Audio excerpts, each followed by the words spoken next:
Hi hello viewers, నేను మీ MSR. ఈరోజు ప్రధాన పత్రికల్లోని ప్రధాన అంశాలు మీకోసం.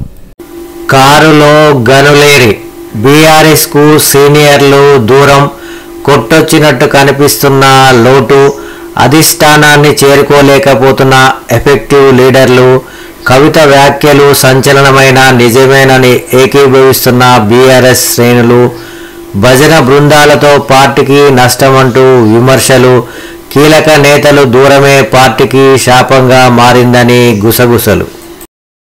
చేతిలో చిల్లి గవ్వ లేదు, ఎమ్మెల్యేల దీనావస్థ, ప్రత్యేక నిధుల కోసం ఎదురుచూపులు, సొమ్ములుంటేనే సమగ్ర అభివృద్ధి, ఏడాదికి రూపాయలు 50 కోట్లు కావాలని డిమాండ్లు, నియోజకవర్గ సమస్యలకు ఇది అత్యవసరమంటున్న ఎమ్మెల్యేలు, సామాజికవేత్తలు, రాజకీయ నేతలది ఇదే అభిప్రాయం.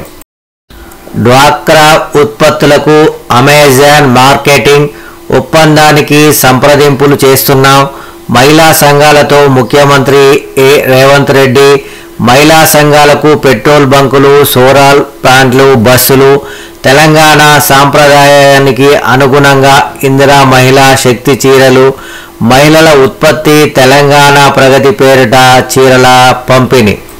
కమలం పార్టీలో పెరుగుతున్న కుమ్ములాటలు, ఈటల బండిల నడుమ మాటల యుద్ధం, బీజేపీలో నేతల మధ్య స్పష్టంగా కనిపిస్తున్న సమన్వయ లోపం, అందువల్లే జూబ్లీ హిల్స్లో కనీస డిపాజిట్ దక్కకపోవడానికి కారణం, తెలంగాణ అంతటా కార్యకర్తలలో కనిపిస్తున్న నైరాశ్యం.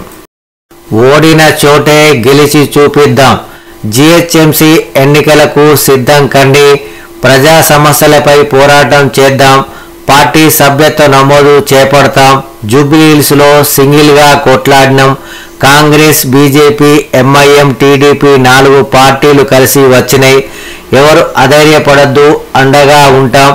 జూబ్లీహిల్స్ ఫలితాల సమీక్షా సమావేశంలో బీఆర్ఎస్ వర్కింగ్ ప్రెసిడెంట్ కేటీఆర్, ఉప ఎన్నికల్లో టెక్నికల్గా కాంగ్రెస్ గెలిచిన నైతిక విజయం బీఆర్ఎస్దే, హరీష్ రావు, ఇబ్బంది పెట్టినా ఎవరిని వదలమని హెచ్చరిక. బీఆర్ఎస్లో చేరిన PCC joint secretary Mandagadda Anil Kumar తన అనుచరులతో కలిసి బుధవారం తెలంగాణ భవన్లో బీఆర్ఎస్లో చేరారు. రాబడి ఖతం, భూములు పొతం, 9,292 ఎకరాలకు స్కెచ్. పరిశ్రమల భూములపై కాంగ్రెస్ పెద్దల కన్ను, మల్టీ యూజ్ జోన్లుగా పారిశ్రామిక వాడలు, భూముల రిజిస్ట్రేషన్ విలువలో 30% చెల్లిస్తే చాలు, ఇతర అవసరాలకు వినియోగించుకునేలా మార్పు. నగరంలో 9,292 ఎకరాల గుర్తించిన ప్రభుత్వం, రూపాయలు 5,000 కోట్లు దండుకునేలా కీలక నేతల ప్లాన్. ఖజానా కోసం నిబంధనలకు పాతర, మల్టీపర్పస్ జోన్ల అమ్మకానికి, కాసుల కోసం ప్రజా ప్రయోజనాలకు సర్కారు పాతర, బహుళ ప్రయోజనార్థక కోకాపేట్ లేఅవుట్లో మార్పులు, నియోపాలిస్ లేఅవుట్లో 41 ఎకరాల మల్టీపర్పస్ జోన్ను 6 ప్లాట్లుగా విభజించి విక్రయానికి ఏర్పాట్లు. నియోపోలిస్ భూములకు వేలం ఈ నెల 24 నుంచి ప్రారంభం. 41 ఎకరాలు 6 ప్లాట్లుగా విక్రయం. రూపాయలు 5,000 కోట్లు రాబట్టుకోవాలని లక్ష్యంగా పెట్టుకున్న కాంగ్రెస్ ప్రభుత్వం. సాయి మార్గంలో నడుద్దాం, శ్రీ సత్యసాయి శత జయంతి ఉత్సవాల్లో ప్రధాని మోడీ పిలుపు. భగవాన్ ప్రేమతత్వం, సేవాస్ఫూర్తి ప్రపంచవ్యాప్తంగా కోట్లాది మందిని నడిపిస్తున్నాయి. బాబా బోధనలు, పుస్తకాలు ఆశ్రమ గోడలకే పరిమితం కాలేదు. విద్య, ఆరోగ్యం, సేవా రంగాల్లో ఆయన కార్యక్రమాలు కోట్ల మంది గుండెల్లో నిలిచాయి. గుజరాత్ భూకంప సమయంలో సత్యసాయి సేవాదల్ సేవలు నిరుపమానం. బిల్లింగ్ కౌంటర్లే లేని ఆసుపత్రుల ద్వారా సేవలు సత్యసాయి ట్రస్ట్కే సాధ్యం. పుట్టపర్తి హిల్ వ్యూ స్టేడియంలో ఘనంగా అంతర్జాతీయ మహిళా దినోత్సవం.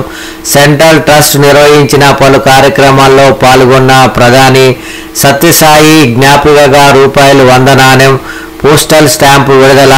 హాజరైన AP CM Chandrababu, deputy CM Pawan, Sachin, Aishwarya Roy.